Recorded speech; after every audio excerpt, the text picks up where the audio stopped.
Oh, ito tandaan. Ito, 12. Okay. Mga kapatid, kalasin natin yung motor. Kasi, doon sa... Okay lang kuya, dyan ka lang. Okay lang. Okay lang dyan.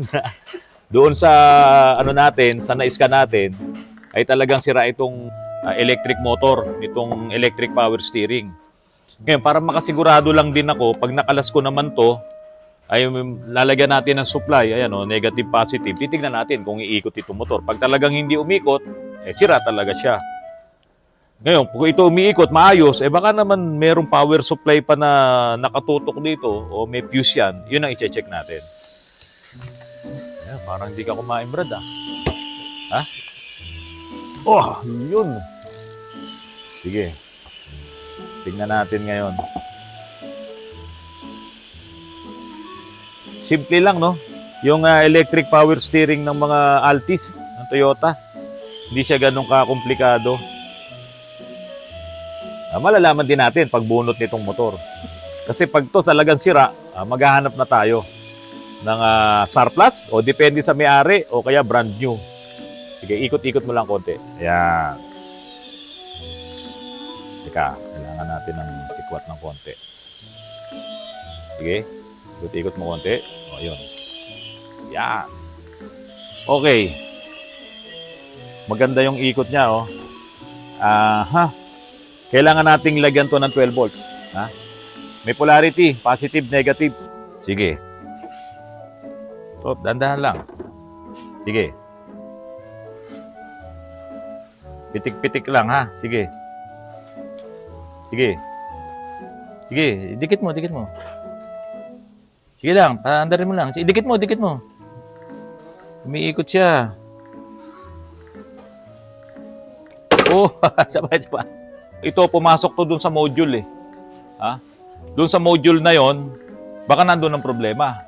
Hindi tayo basta-basta magpapabili ngayon ng motor kasi umaga na yung motor. Kaya mo bang tanggalin yung module? Yung sinasaksakan nito? Ma-skip lang, sir. Tinangat ko lang yung... Kaya mo yan. Sumampalataya ka lang, kaya mo yan. Tanggalin mo yung module, Kadalasan yun naman ang sisira, Alas lahat, pati dashboard.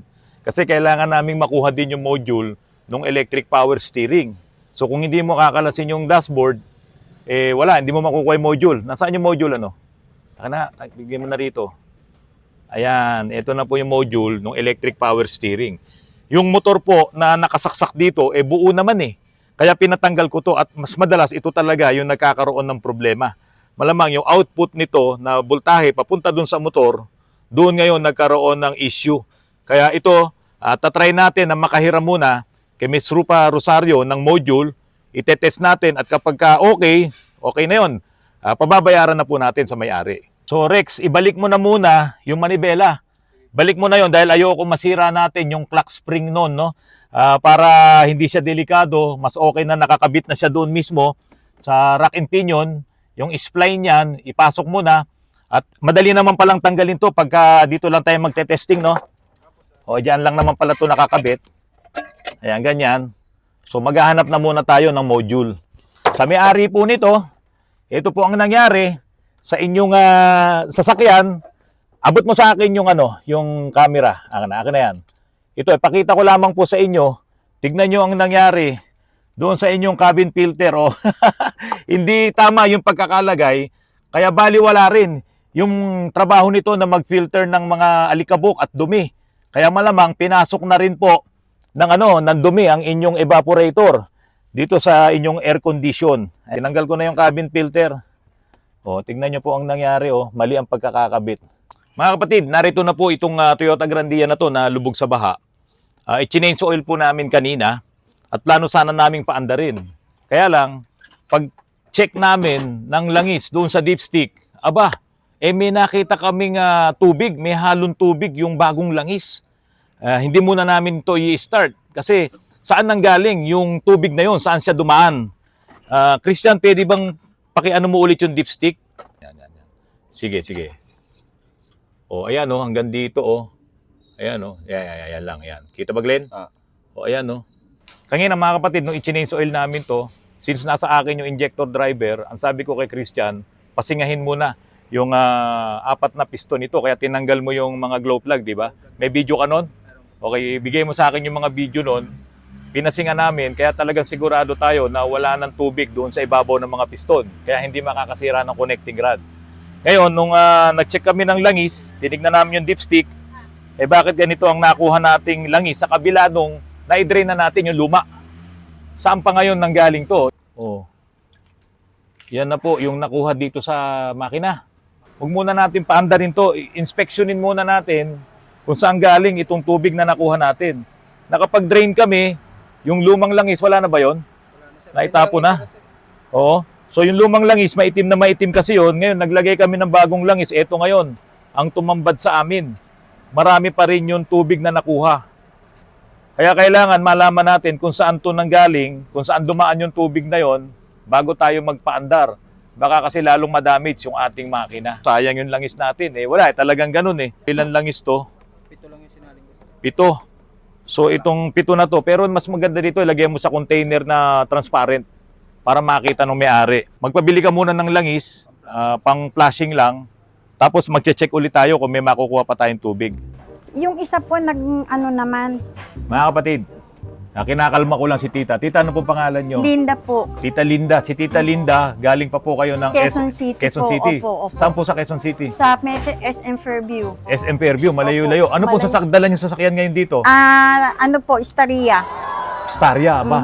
Medyo very well pala si Hindi naman po, star po hindi pala po, si hindi Tita po, Linda. hindi po, Ngayon hindi Tita po. Linda, anong problema nyo? Yun nga Ba't po kayo napasyal dito? Opo. Dati gusto na akong daming dalhin dito sana. Kaya Oo. lang baka abutin kami sa daan na mai-stack up yung kwan. Yung sasakyan. Opo, Oo. sabi ko, mabuti kung madadala namin Hindi dito. ho ba pwedeng buhatin na lang yung sasakyan? Kasi maliit lang po yung sasakyan nyo Oo, eh. saan ho namin bubuhatin? Ano po ba yung sasakyan nyo? Yun nga pong minivan na Suzuki. Minivan na Suzuki.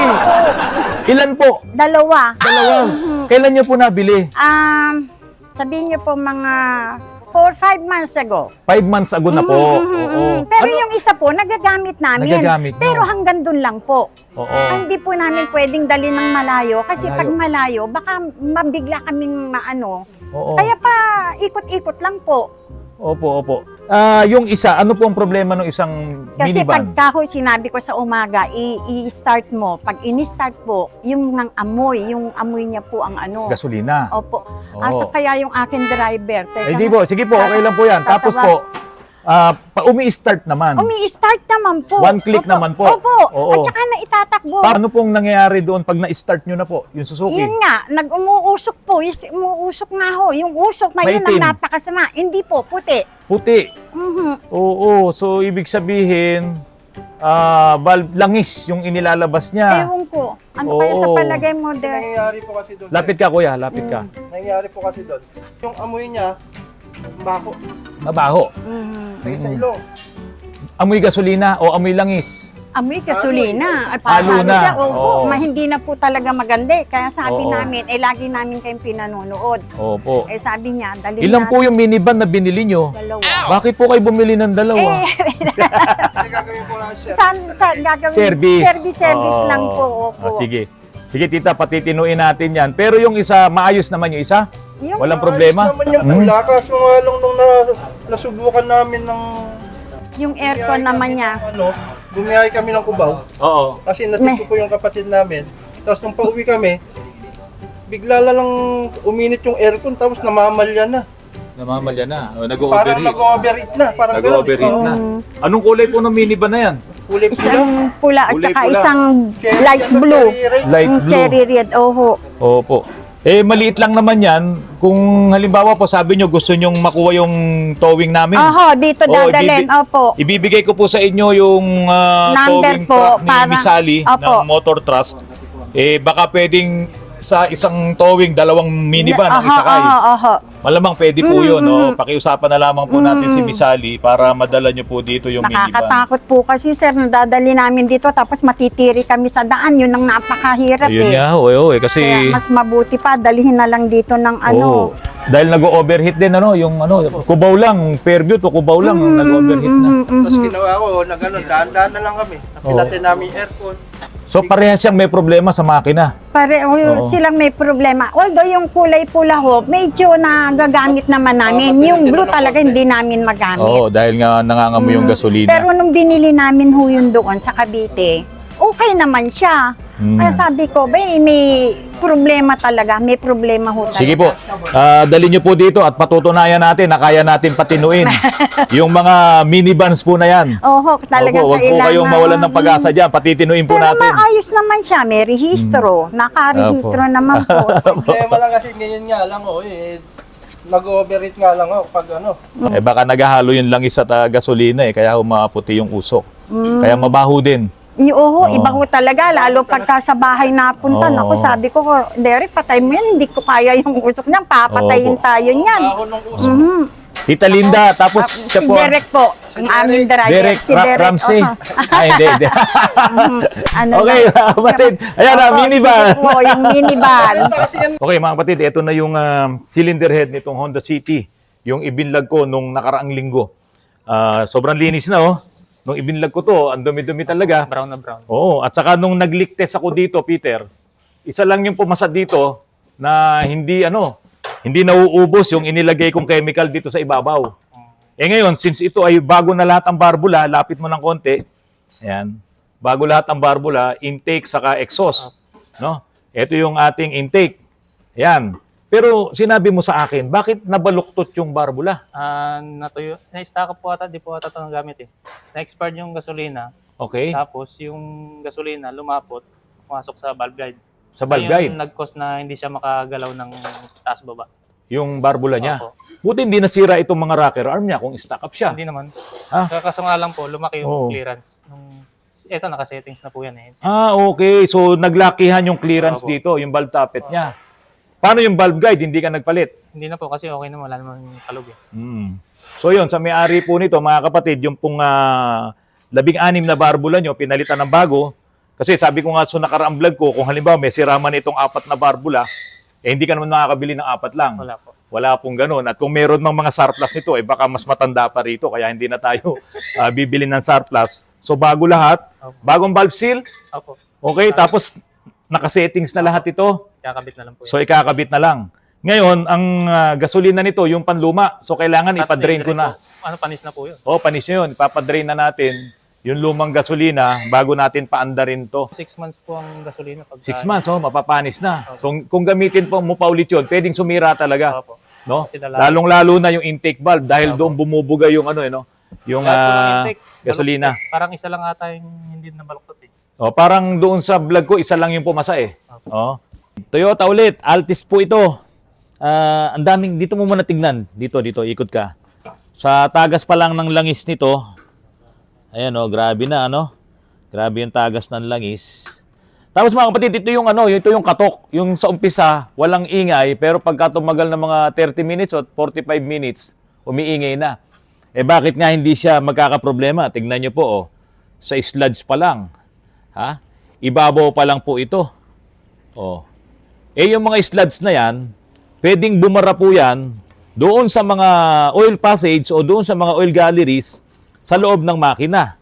Kaya pwede niya talagang barahan yung daanan ng langis.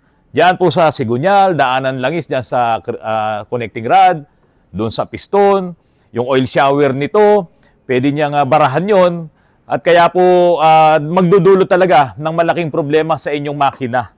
Sabi ko nga po, ito po ay internal problem. Pero dahil doon sa ingay na naririnig po namin dito, piston slaps na po yun.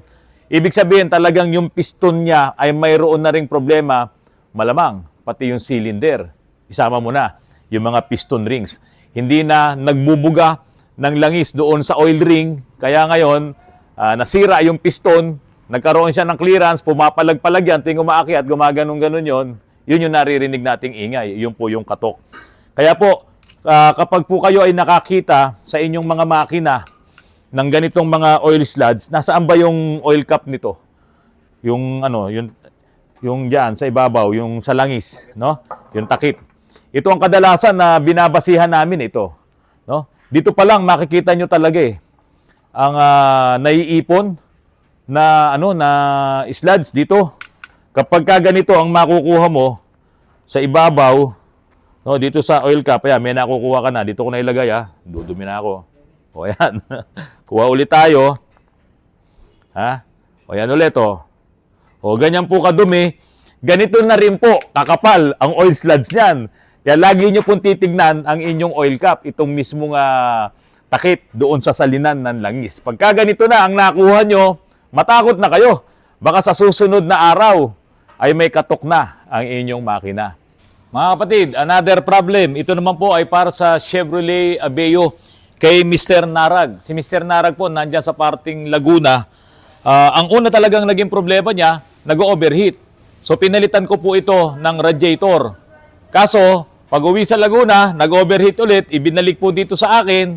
At ito na nga po ang aking final judgment dito, ibaba ang kanyang cylinder head. Sir Narag, tignan nyo po ang nangyari sa inyong cylinder head. Halos wala na pong madaanan yung tubig natin, yung coolant, kasi barado na po ng dumi.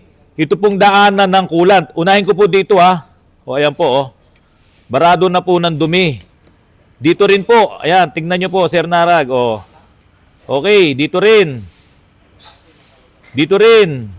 So yan po yung mga daanan ng tubig Okay, dito rin. Ito ang inyong cylinder head. Dito rin, barado na siya. At diyan. So, naging kakaunti lang yung passage ng ating coolant. Kaya po, nag-overheat pala ang inyong engine. So ito, diretso dala na rin po ito sa machine shop. Kasi sigurado ay warp yan dahil nga sa madalas na pag-overheat. Pero ito na, nakita na natin yung talagang problema dahil ibinaba na po natin yung cylinder head. Mga kapatid, maraming salamat sa patuloy na pagtangkilik nyo po sa aking channel. Lagi po kayong manonood, lalo na sa ganitong mga pagmemekaniko. Malaki po ang maitutulong nito para po malaman nyo talaga kagad kung ano yung mga simptomas at ano ang pwedeng mangyari sa inyong mga sasakyan. Ito pong makina na to, itong cylinder head na yan, hindi naman ini-expect na may-ari na ang kanyang cylinder head ay barado na sa dumi, kaya pala nag-overheat. Maraming salamat, magandang hapon po sa inyong lahat.